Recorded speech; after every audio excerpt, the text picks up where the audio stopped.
capítulo 10, versículo 17 em diante, fala sobre o jovem rico.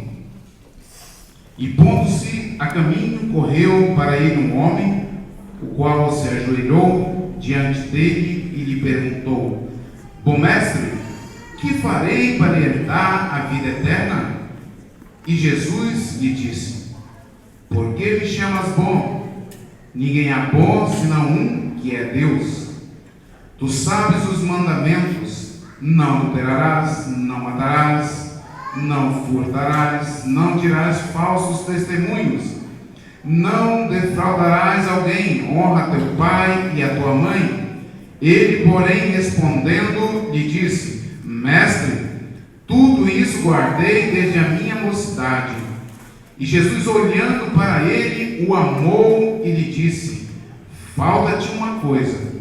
Vai, vende tudo quanto tens, dá aos pobres, e terás um tesouro no céu, e vem e segue-me. Mas ele, contrariado com essas palavras, retirou-se triste, porque possuía muitas propriedades. Até aqui. Amém? Glória a Deus. Quando o irmão nos convidou, falou: irmão, o irmão prega. Eu falei: eu gosto de falar que Jesus é bom. Ele falou: então nós em Itajubá temos esse costume também. Então, glória a Deus por isso. Estamos aqui nessa noite para falar que Jesus é bom. Jesus que foi loucura para os gregos, escândalo para os judeus. Por que para os gregos Jesus foi loucura? Porque chegava-se no meio dos gregos e falava do varão que foi predestinado, que foi determinado para que viesse. Deus se fez homem, habitou entre os homens, depois os homens o mataram e depois ele ressuscitou. Então, quando se chegava com essa mensagem para os gregos, eles falavam assim: isso é loucura. Então, ele foi loucura para os gregos. Para os judeus ele foi escândalo, porque ele entrava na casa do pecador, ele comia com o pecador. Trouxeram uma mulher adúltera para ele, ele perdoou os pecados dela e falou: vai, não peques mais. Então, os judeus se escandalizavam com ele. Mas ele veio, a graça veio. E a graça alcançou todos aqueles que abriram os seus corações. E é por isso, nesta noite, para falar sobre a graça, para falar sobre Jesus, eu gostaria que você, se eu pedir para você prestar atenção, eu posso estar sendo mal educado, porque você veio num templo adorar o Senhor, ouvir essa palavra. Mas eu vou pedir para você redobrar a sua atenção nesta noite. Redobre a sua atenção quando eu estiver falando. Porque quem sabe, no momento em que você estiver ouvindo a minha voz, uma outra voz estará falando ao seu coração.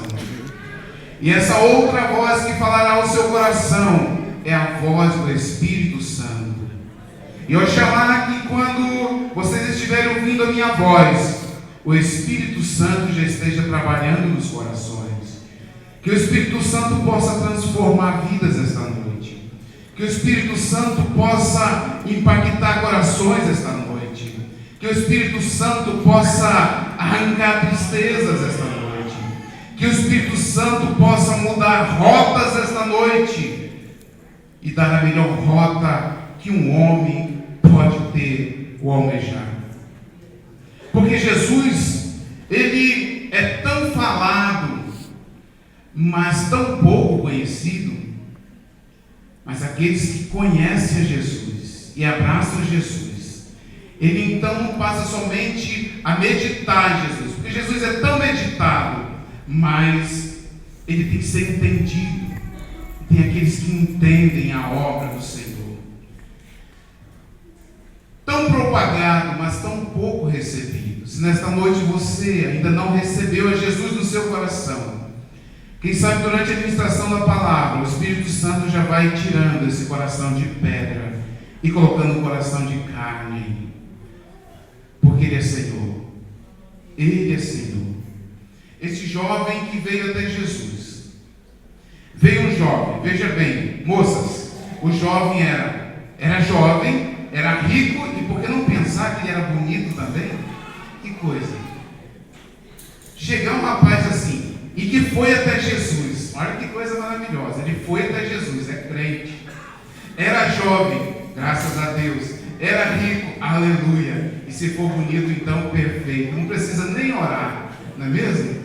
É assim que muitas vezes as moças, oh Jesus, esse não precisa nem orar. Esse rapaz aqui, ele veio até Jesus, e ele chega até Jesus e fala assim: bom mestre, que farei para herdar a vida eterna? Aí Jesus fala assim: por que me chamas bom? Por que tu estás me chamando de bom? Olha, ninguém é bom senão um, que é Deus. Veja bem que Jesus nunca negou ser Deus. Então Jesus ele começou a confrontar aquele jovem, confrontou a situação, porque Jesus, que como homem, ele sentiu cansaço, sentiu fome, sentiu sede, mas também ele era Deus. É aquele que falou: quem tiver sede, venha a mim, beba. Quem tiver cansado, venha a mim, que eu tiro o cansaço. Quem tiver fome, eu alimento. E esse Jesus, então, conhecendo o coração daquele jovem, ele colocou em xeque a situação daquele jovem. Ele falou assim: olha, só tem um que é bom, que é Deus. Mas Jesus nunca negou que era Deus. Então ele começou a colocar aquele rapaz numa situação em que, se ele veio até a Deus, ele receberá a Deus. E Jesus então falou para ele algumas coisas: ó, vai, faz os mandamentos. Ele falou: tudo isso tenho feito desde da minha meninice. E Jesus falou assim: falta-te uma coisa. E aí que entra um momento crucial.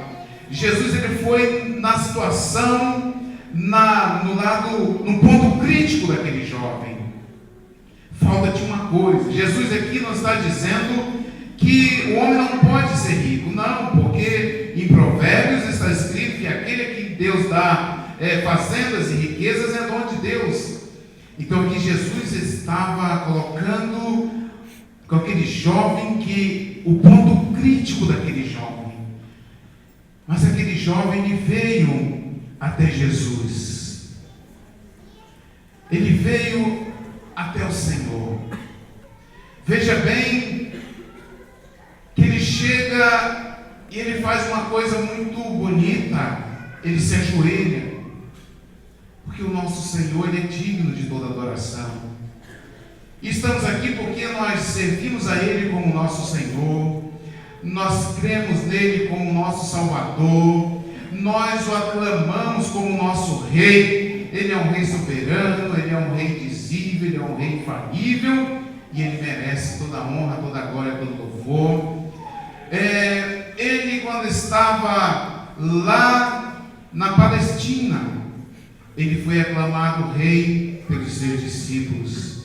Hoje a igreja o aclama como Rei, e um dia toda língua confessará, todo joelho se dobrará e o aclamará como Rei. Ele é Rei, Ele é Senhor. Aquele jovem, hoje é uma mensagem, um culto de jovem. Eu fico um pouco apreensivo para pregar para jovens, porque jovens, a mente dele é a mil. O jovem tem um senso crítico aguçado. O jovem almeja algumas coisas. E vindo essa semana inteira, até quando o irmão convidou, tenho orado, buscado para o Senhor confirmar uma palavra no meu coração. E o Senhor, graças a Deus, confirmou esta palavra no meu coração. E hoje eu estive orando. Aqueles que jejuam não podem jejuar. Antes, quando estiver jejuando, não pode falar que está jejuando. Mas depois que passou, a gente pode falar. A Bíblia não condena isso. Então hoje eu estive jejuando pela vida de cada um de vocês, para que Deus abençoe a vida de cada um de vocês.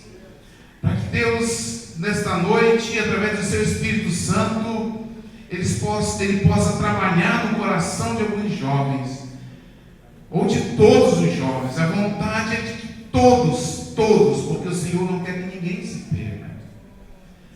Aquele jovem rico, quem sabe bonito, ele foi até Jesus.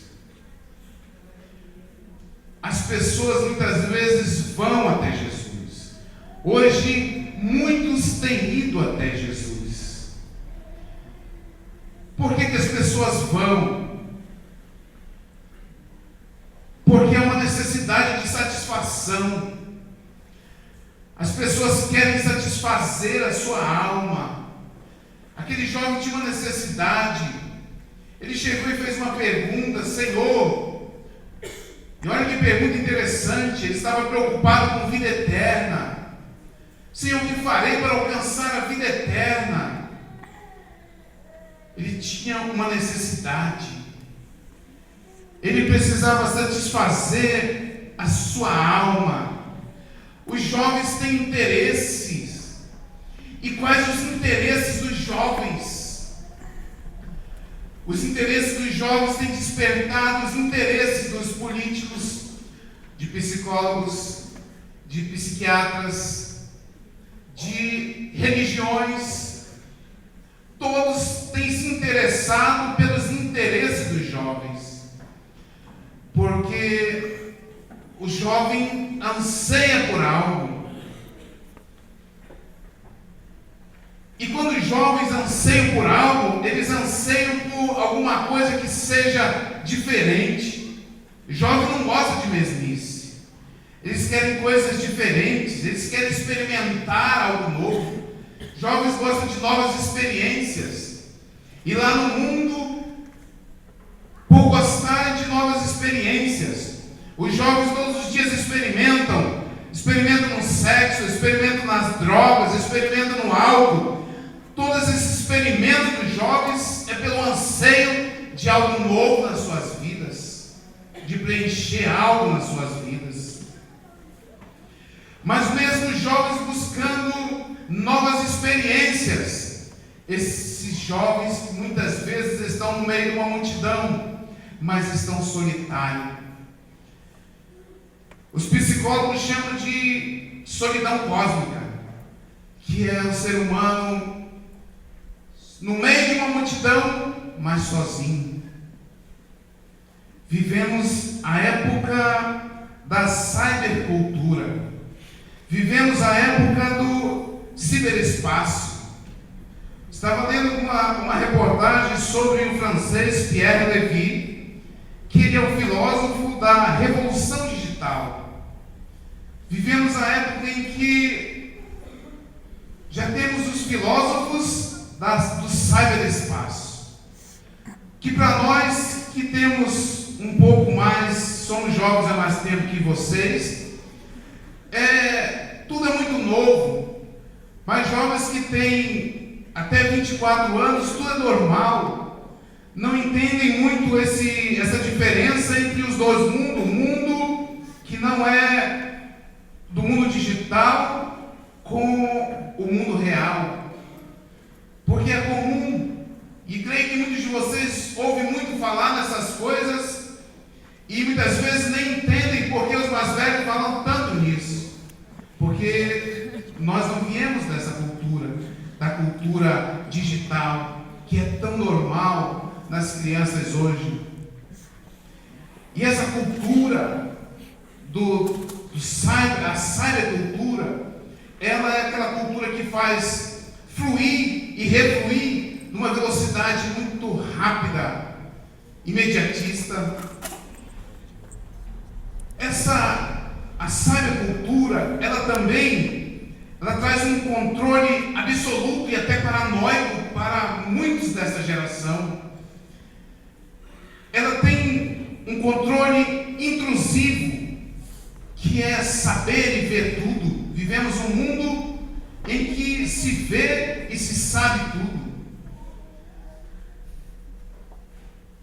Existe uma carência teórica sobre informações sobre essa cultura que os jovens estão vivendo hoje. Jovens que estão no espaço, que tem ausência de algum aparelho, de um celular, de um tablet, de um computador, aquele espaço começa a se tornar chato, chatíssimo. Não é assim? É o tempo que nós vivemos. E eu peço sabedoria de Deus todos os dias para saber lidar com esta geração. Os pastores todos os dias têm certeza que quando oram, falam: Senhor, dá-lhe sabedoria para lidar com essa geração, com a geração do cyberespaço, da cybercultura. Porque a Bíblia confronta o homem em algumas situações que, por mais imediatista e digitalizados que nós estamos ou estejamos, algumas coisas a Bíblia confronta. O jovem que vive esse mundo solitário, muitas vezes na solidão cósmica, ele então tem o sentido de não pertencer. Você já se sentiu assim algumas vezes? Parece que você não se sente em nenhum espaço bem. Você está no meio dos teus amigos, mas parece que você não pertence. O sentido de não pertencer. Você já sentiu algumas vezes, moça, rapaz, o sentido de não pertencer? Pensa sobre isso nesta noite. Nesse sentido de não pertencer, você se sente confuso, confusão na mente. O que sou, o que tenho, onde estou, para onde vou. Aí, em cima dessa confusão, jovens, então, há um desassossego na alma. E muitas vezes, nesse desassossego da alma, querem mudança. Vivemos um momento em que muitos querem mudança. As pessoas querem mudança, o jovem quer mudança. Mas nessa de querer mudança, sente um vazio. E esse vazio não se explica. Ou você não consegue explicar o vazio que muitas vezes sente. O vazio que traz depressão, traz tristezas, incertezas. Mas você olha todos os dias, você tem um sapato novo, uma roupa nova, vai para a faculdade, vai para a escola, como todos vão, tem o seu café, o almoço, o jantar, vive em sociedade, vivem bem, não lhe falta nada, mas existe um vazio. Que vazio é esse? Aí não consegue resposta. De não conseguir respostas, muitas vezes não consegue também porque há um desânimo na sua vida, há um desinteresse por algo novo. Ao mesmo tempo que se interessa, vem o desânimo e causa o desinteresse. E nesse desinteresse vem a dificuldade de tomar decisões. Aí nessa dificuldade de tomar decisões, se faz necessário para o jovem desta geração tomar muitas decisões. E quais decisões os jovens precisam tomar? Vocês precisam tomar decisões a respeito da vocação, se você vai ser engenheiro, pastor, mas pode ser engenheiro, pastor, se você vai ser missionário na África, ou se vai ser médico no Brasil, ou se vai ser enfermeiro, ou se você vai ser professor, ou se você vai ser teólogo ou filósofo. Aí começa, qual a minha vocação? São decisões. Aí se você descobre a sua vocação, você tem que tomar decisões, porque você tem que estudar. Depois você tem que trabalhar. São decisões difíceis na vida de vocês. Vocês precisam trabalhar. Vocês têm que tomar decisões a respeito dos valores morais. Quais têm sido os valores morais que vocês têm defendido, que vocês têm absorvido, e aqueles que vocês defendem? Existem as filosofias, existe também decisões sobre o casar, com quem me casarei, mas ainda não tenho namorado, nem a namorada, mas eu quero casar, Jesus. Existem as decisões. Aí começa muitas vezes, vem o namoro. Aí no namoro ele só, o louvor que ele canta é do meu tempo, mas é da harpa já. Achei uma flor gloriosa. Aí começa a louva. Daqui a pouco que casa, como ele buscou discernimento, ele só lembra do "Ó quão cego andei". Aleluia. Aí hoje, nesses valores morais, está tendo tanto divórcio. Aí às vezes, Jesus é misericordioso, não precisou de divórcio, mas ficou viúvo. Aí quando ficou viúvo, aí fala assim: eu sou livre. Glória a Deus. Jovens, nesse sentimento de culpa que o jovem sente, depois de todas essas decisões, muitas vezes vem um sentimento de culpa, porque você não tomou decisões. O ser humano ele foi feito para dominar. Deus fez o homem para dominar, não fez para adorar. Mas quando o homem pecou, ele se tornou devedor, então ele passou a adorar a Deus. E nessa de sermos devedores, existe o sentimento de culpa muitas vezes, que isso tem a ver com a consciência do homem, por causa dos valores morais do homem. O homem hoje, os valores morais do homem são valores falidos da sociedade. E por seres valores morais falidos, a consciência pesa. Há um sentimento de culpa no homem, no coração do homem. Isso tem a ver com a consciência do homem. Mas eu quero falar uma coisa para você.